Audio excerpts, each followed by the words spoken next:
Hello friends, जय माता दी। कैसे हैं आप सब दोस्तों? अक्सर हम ऐसी ऐसी बातें करते रहते हैं जिनका हमारे जीवन पर बहुत ही गहरा प्रभाव पड़ता रहता है। इन जिनको जीवन में अपनाने से आपके घर में सुख समृद्धि आती है, आपका घर धन धान्य से भर जाता है। कुछ नियम होते हैं जीवन में जिनका हमेशा पालन करना चाहिए। इससे घर पे हमेशा खुशहाली बनी रहती है, मनुष्य सफलता को प्राप्त करता है। आज मैं कुछ ऐसे ही नियमों के बारे में बताऊंगी, कुछ ऐसे ही मिस्टेक्स छोटे छोटे जो मैं बताऊंगी, जो हम जाने अनजाने एक मंदिर जाते हैं तो कर जाते हैं, जिसकी वजह से हम जब भगवान के दरबार पर से कुछ प्राप्त करने के लिए जाते हैं, अपनी भक्ति को उनके प्रति प्रदर्शित करने के लिए जाते हैं, उन्हें प्रसन्न करने के लिए जाते हैं, ऐसे में कुछ छोटी छोटी बातें हम गलतियां कर बैठते हैं तो भगवान के जो संपूर्ण श्रद्धा से आप गए हैं उसका पूर्ण फल आपको प्राप्त नहीं हो पाता है। जब भी मंदिर जाते हैं तो कुछ खास बातों का ध्यान रखना ही चाहिए। यूजुअली मंदिर हम कब जाते हैं?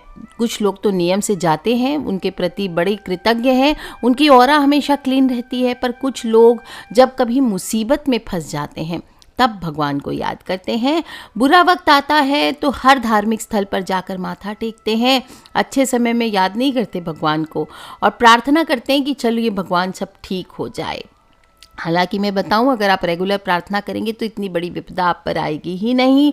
और जब प्रार्थना पूरी हो जाती है तो उसके बाद मंदिर भूल ही जाते। भगवान को बोल कर आएंगे, बड़ा सा हनुमान जी का मंदिर है, सिद्ध बालाजी का मंदिर है, जाएंगे बोलेंगे हे बालाजी महाराज मेरा ये कार्य पूर्ण हो जाए तो मैं आपके दरबार पे आऊँ।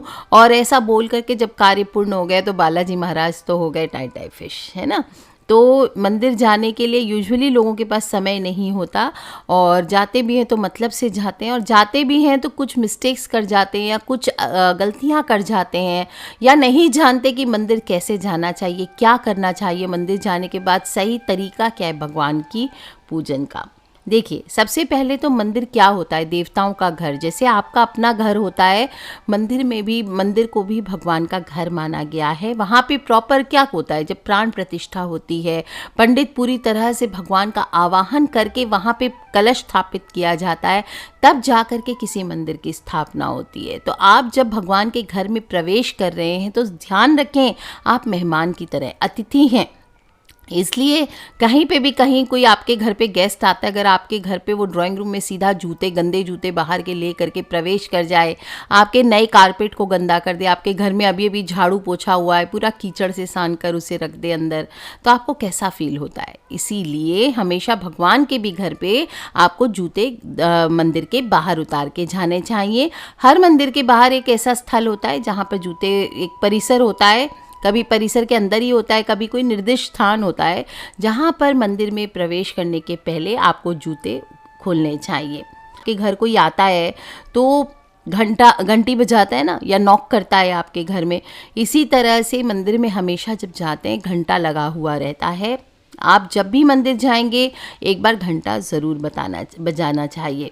ऐसा माना जाता है कि घंटा बजाने से भगवान को सीधा सुनाई देता है कि आप उनसे मिलने आए हैं।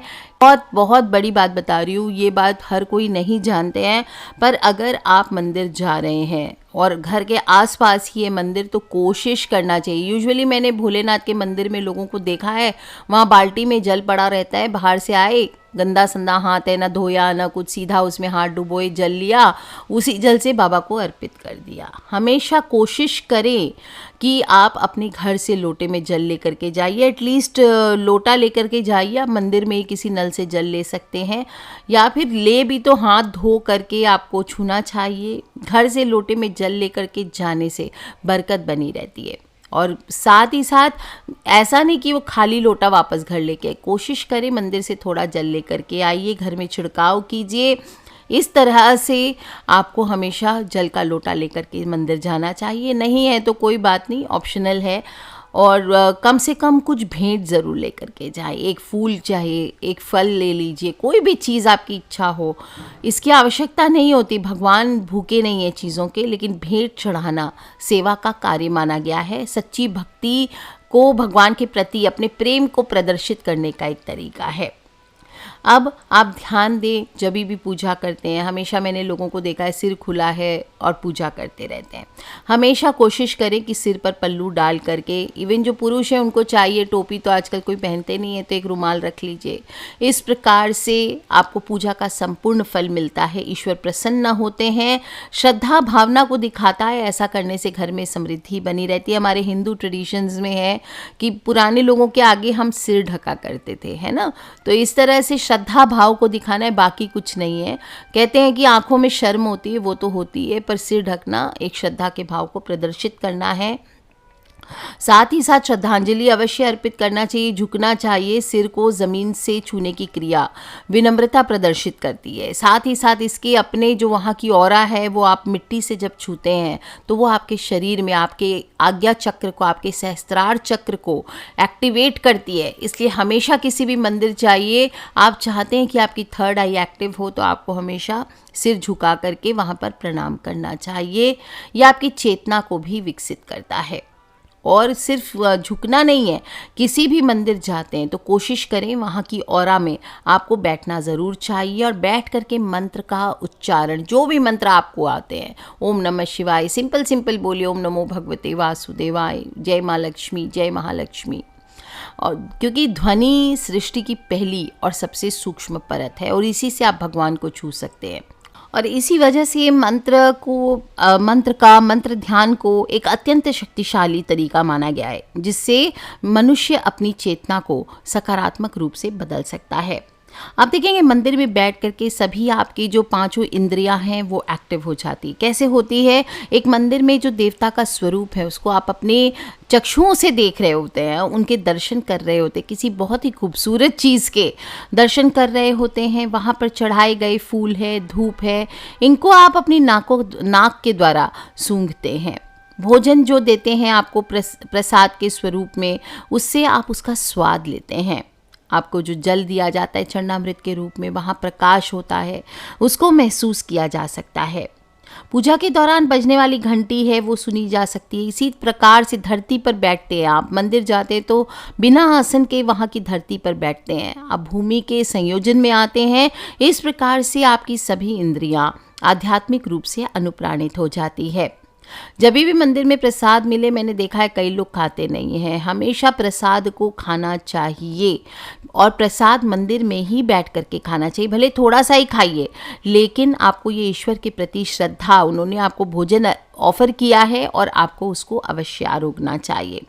मंदिर में दर्शन के बाद विशेष रूप से एक कार्य हमेशा बताती हूँ कि जब भी आप मंदिर जाएं, सीधा लौट कर ना आए। अगर मंदिर में सीढ़ियाँ हैं तो वहाँ थोड़ी देर बैठना अवश्य चाहिए। ये बहुत ही प्राचीन परंपरा है।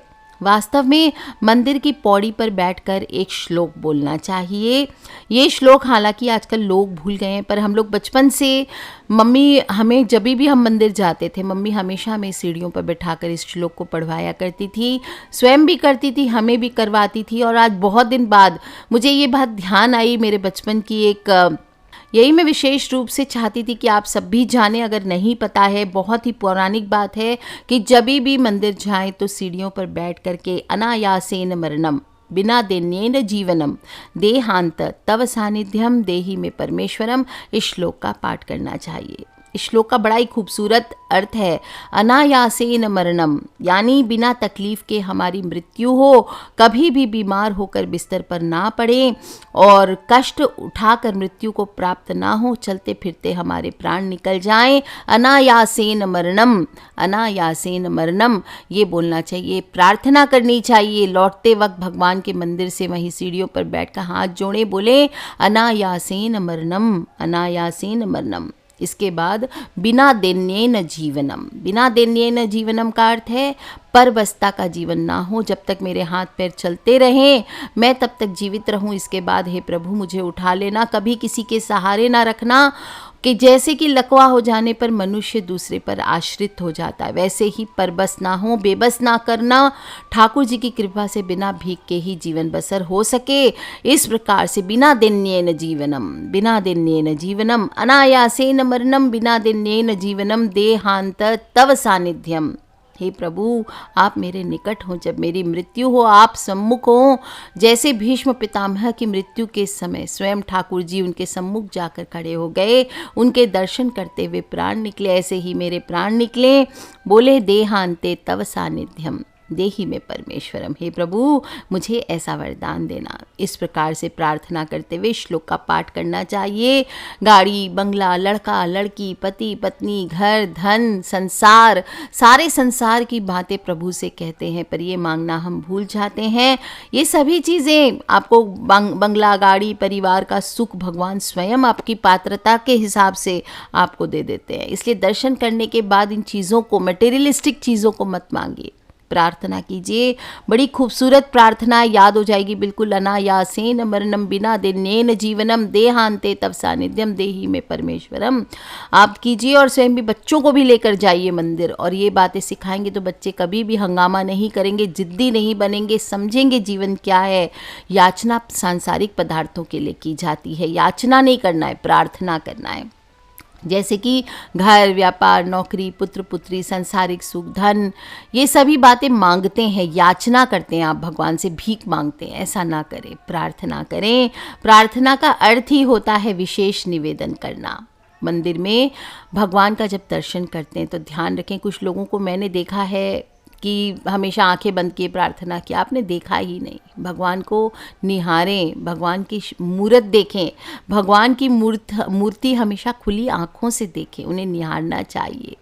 आंखें बंद क्यों? जब आप दर्शन करने आए हैं भगवान के स्वरूप का, उनके श्री चरणों का, उनके मुखार बिंद का, श्रृंगार का संपूर्ण आनंद ले। आंखों में उस सुंदरता को बिल्कुल भर लें, निज स्वरूप में उसको आनंदित कर लें, और दर्शन करके जब बाहर आकर बैठे तब नेत्र बंद करके जो दर्शन किया है उस स्वरूप का ध्यान करिए। मंदिर से बाहर आने के बाद उस पौड़ी पर बैठकर, यानी मंदिर की उन सीढ़ियों पर बैठकर उस आत्मा का ध्यान करें, और नेत्रों को बंद करके फिर निज आत्म स्वरूप का ध्यान करें कि भगवान नहीं आए तो दोबारा मंदिर में जाएं और पुनः दर्शन करें। सत्यम परम धीमहि, सत्यम परम धीमहि। कुछ बातों का ध्यान भी रखें। काले कपड़ों से बच के रहें। जब मंदिर जाते हैं तो वो काले कपड़े आपकी सारी ऑरा को अवशोषित कर लेते हैं, अपने स्वयं में आपके अंदर प्रवेश नहीं करने देते।